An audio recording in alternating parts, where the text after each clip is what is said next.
Okay, hello, and thank you for joining me for this Lunch and Learn. This is Dr. Candice Esposito, on behalf of Enhanced Wellness Studio. I hope your day is going amazingly well so far. So, one of our goals for these Lunch and Learns is to provide you with really focused information. Because one, we know your time is valuable, and two, we want it to be evidence based.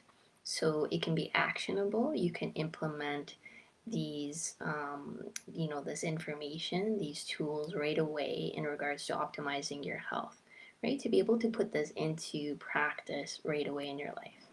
Okay, so in this Lunch and Learn, I'm going to be sharing with you our tick recovery guide. Basically, what to do immediately following a tick bite. 5 key action steps that you want to do immediately following a tick bite.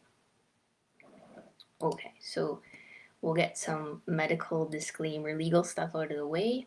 Always seek the advice of a physician or other qualified healthcare provider with any questions regarding a medical condition. So never disregard or delay seeking professional medical advice or treatment because of something you have read or accessed on the internet. The content shared in this workshop is not intended to be a substitute for professional medical advice, diagnosis, or treatment, and does not constitute medical or other professional advice. Okay, having said that, let's get to the content. So, there are different species of ticks, and the one that we're focusing on is the black-legged tick, also known as deer ticks, because this is the kind, if it is infected by a bacterium called Borrelia burgdorferi, this is the one that can cause Lyme disease. Okay, so Lyme disease is a serious illness, especially if it goes undiscovered and left untreated. Okay, so I'm not going to get into the specifics of Lyme disease during today's Lunch and Learn. That is definitely a topic for another day, and we can definitely go into more depth into that particular condition and how to address it in a future workshop.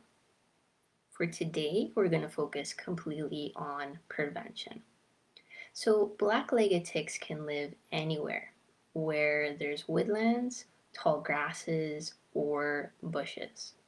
So they're pervasive pretty much across North America at this point, including Ontario. Adult ticks, as you can see in this image, are about the size of a sesame seed, while the immature nymphs, so the earlier stages of its growth or its life cycle, can be as small as a poppy seed.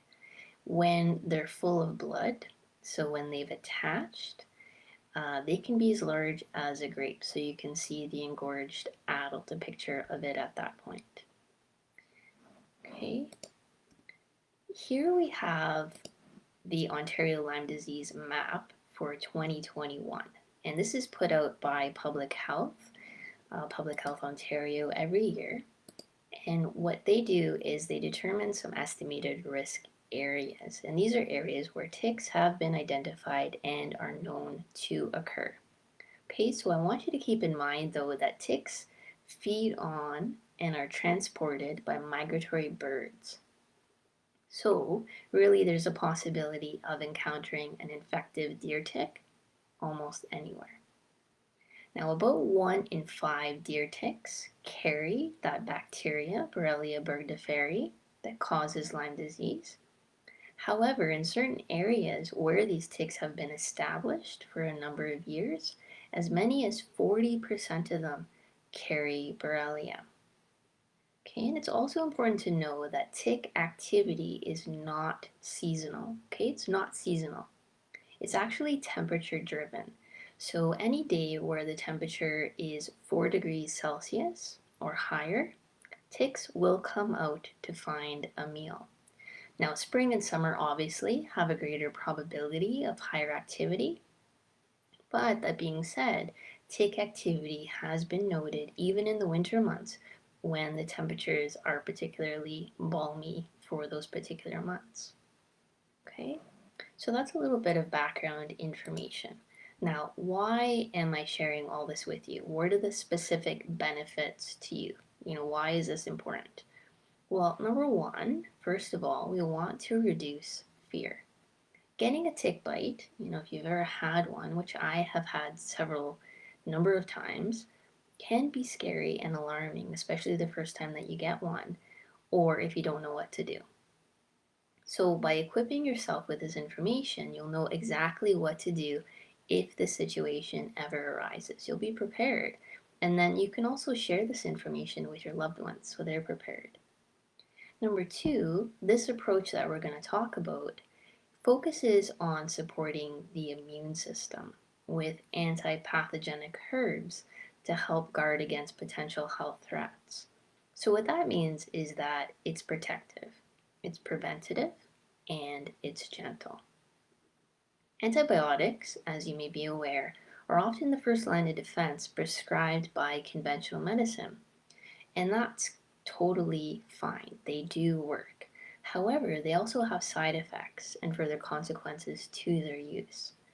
So, if you had the option between two equally effective treatments, but one has side effects like killing off your beneficial bacteria and altering your gut microbiome, and the other doesn't, which option would you choose? Okay? And third, this approach increases energy production.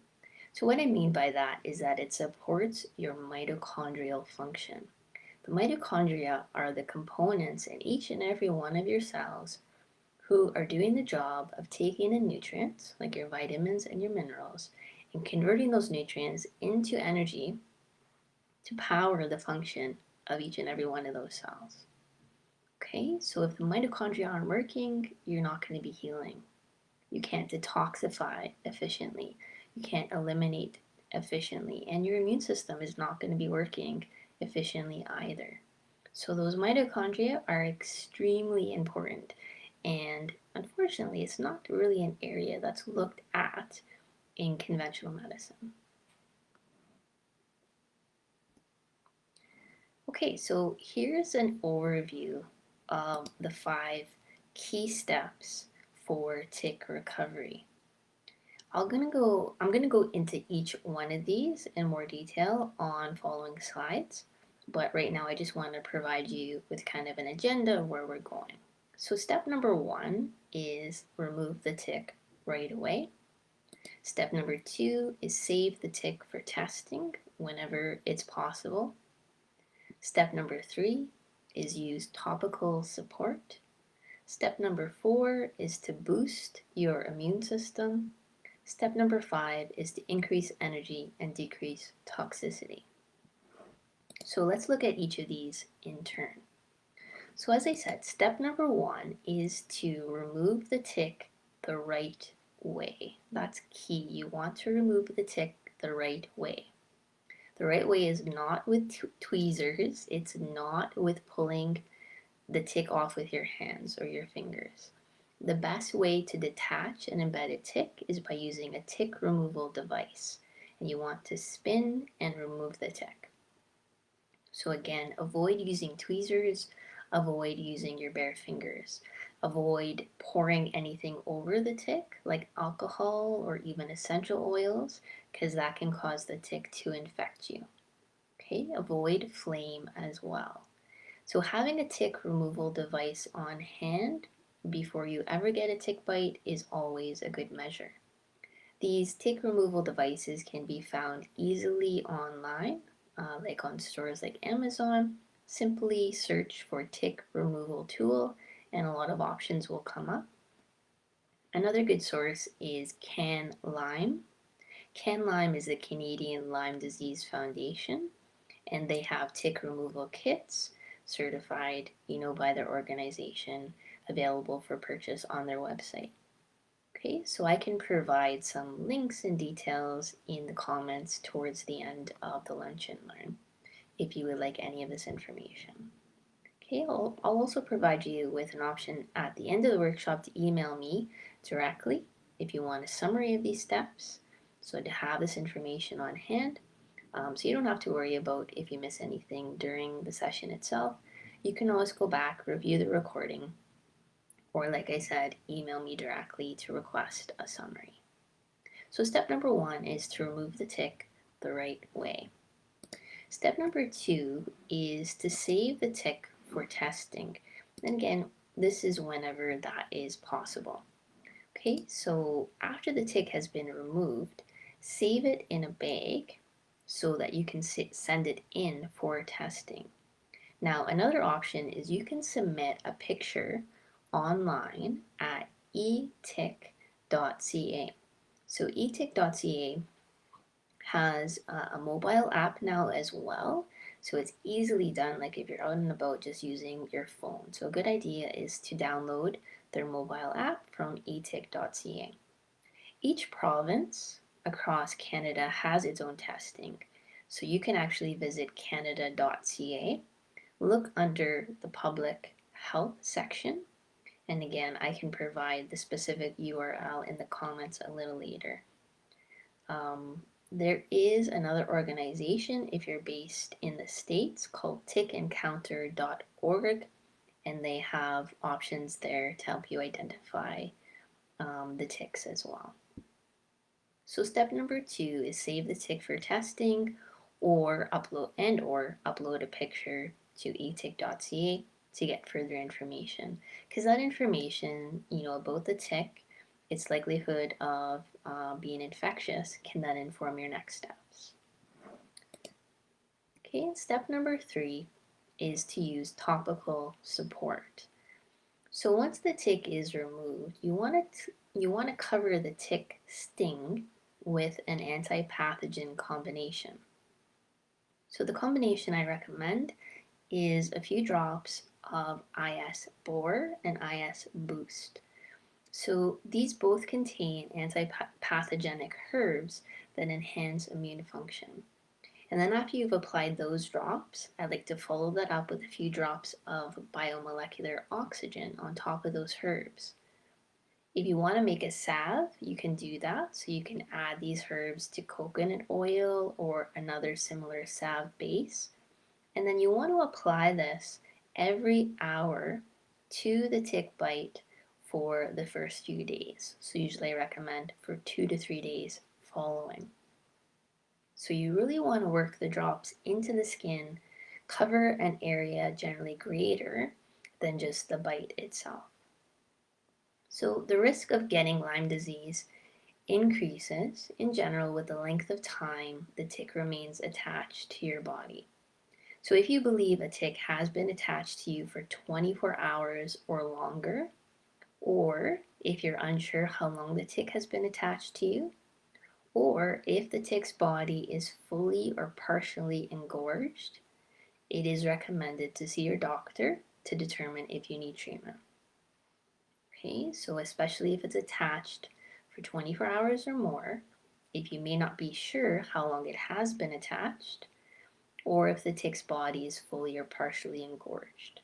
Okay, under those circumstances, a really good idea to consult your medical doctor. Now, that being said, with this topical application, I recommend patients do this every time they have a tick bite. So, regardless of how long the tick may have been attached for, regardless of if it's fully, partially, or not engorged at all. So, just each and every time to err on the side of caution, I recommend applying these drops.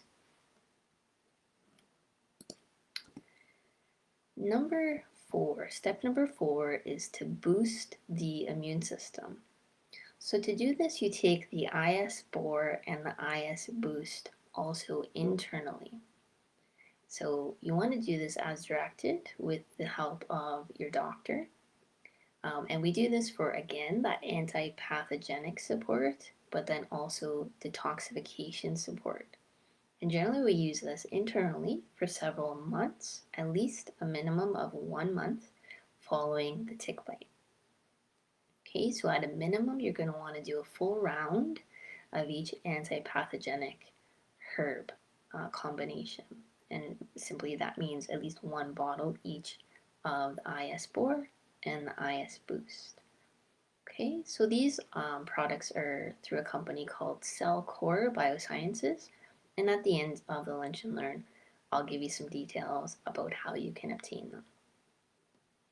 Okay, so again, With this oral intake, taking the IS Bore and the IS Boost internally, I recommend patients do this with any and all tick bites.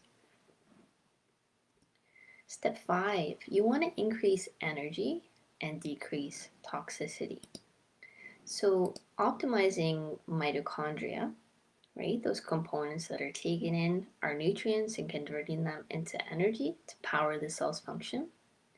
Optimizing those mitochondria is one of the best ways to stay healthy overall and to support immune function. So to do this, we take what's called mito ATP. Mito, of course, stands for mitochondria, and ATP is the cellular energy that's produced. So you take that mito ATP to support mitochondrial function, the bioactive carbon minerals that are going to help deliver those nutrients for proper cellular function, and then the biotoxin binder to mop up any biological toxins that may inhibit immune function. Okay, so it's the mito ATP, the CT minerals, and the biotoxin binder. So this is like a mini protocol that we use. Once finished this protocol, you would then want to be reassessed. So you follow up with your practitioner at that time. Okay, so in particular, for the 30 days following a tick bite, you want to be on the lookout for any new signs and symptoms that may pop up that could be related to Lyme disease. Okay, so typically symptoms occur within 3 to 30 days following a tick bite. However, that is not a hard and fast rule, so there will be variation from person to person. Variation can occur in the symptoms too. So these are some of the most common symptoms, but the list is not exhaustive. So some of the more common symptoms include fever, headache, muscle and joint pain, spasms, numbness or tingling, fatigue, swollen glands, and an expanding skin rash. You may have heard of that bullseye rash. Now, not everyone has the bullseye rash. Okay, I've seen many patients with chronic Lyme disease that never had the rash or never recall experiencing that. Overall, it often feels like you've had a flu or you have a flu, so flu-like symptoms. Okay, now the goal with this information that I'm sharing with you today, this protocol that we just talked about, is to prevent the development of Lyme disease in the first place, to prevent you from experiencing any of these symptoms at all. Okay, as always, if you have any doubt, always consult with your doctor. Okay, so in summary, step number 1, you want to remove the tick in the right way. Please invest in a tick removal kit. Number 2, save the tick for testing whenever possible. etick.ca has perhaps the most convenient way of accessing information about that specific tick. Step number 3, apply the antipathogenics, the IS Bore and the IS Boost, those herbal combinations that are specific for killing off these types of pathogens. You do that topically over the bite area for several days following the bite. And step number 5, utilize the tick recovery kit to boost the immune system, increase energy, and decrease toxicity. This slide shows what the tick includes. Okay, again in summary, it's the biotoxin binder, which is going to mop up any biotoxins that need to be eliminated from your system. So any die-off, any waste material, any byproducts from these pathogens. The mito ATP and the bioactive carbon minerals work hand in hand. So the minerals supply the nutrients to the cells, which are then taken up by the mitochondria and converted into ATP. And it's that mito ATP that will specifically support mitochondrial function. This is a key step in supporting immune function. And then the IS Bore and the IS Boost are applied both topically and taken internally, as are specific antipathogenics. So, herbal combinations that have antipathogenic properties to kill off these specific pathogens. Okay, so the goal is to finish off the kit and then always reassess where you're at with your practitioner at that point, because that really needs to be individualized and personalized to your needs.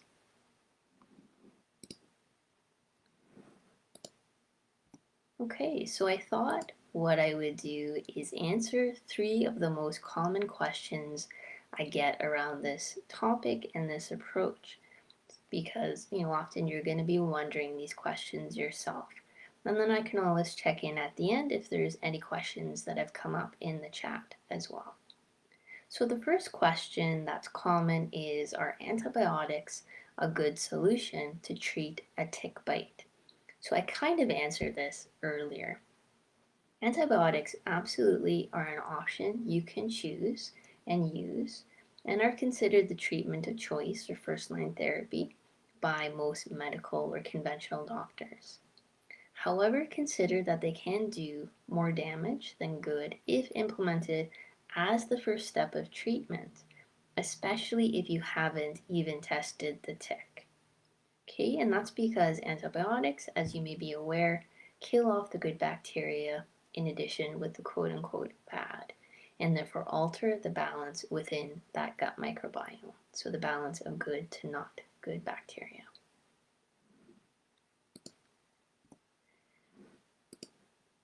Question number 2 that I often get asked is, how much is the tick recovery kit and how can I get one? So the kit is approximately $282. That includes all the supplements that we went over, so like a full month of the protocol, as well as an ebook copy of our tick recovery guide. So if you are interested, let me know. I'm going to provide my email at the end of the Lunch and Learn, and I can get you details about getting this all set up. So these are these products that we talked about, like the IS Boost and Bore, are professional line products. They're only available through a licensed healthcare practitioner. So it's not something that you can just purchase online. You do need to be a patient of our clinic and be under the care of a licensed healthcare practitioner like myself. So you've gone through your initial consultation, and that way we can ensure that indeed this is indicated, that there's no possible interactions or concerns specifically for you. And then question number 3, what are the next steps after you complete the kit? Again, I kind of answered this question already too. Obviously, you want to follow up with any testing of the tick if indeed that has been done. As I said earlier, those results will inform next steps. And you want to follow up with myself or another healthcare practitioner at that point to assess best next steps specific to you. Okay, so those next steps do need to be individualized. They're going to be different for each person. Awesome. So thank you again for joining me for this Lunch and Learn. I hope you found it beneficial.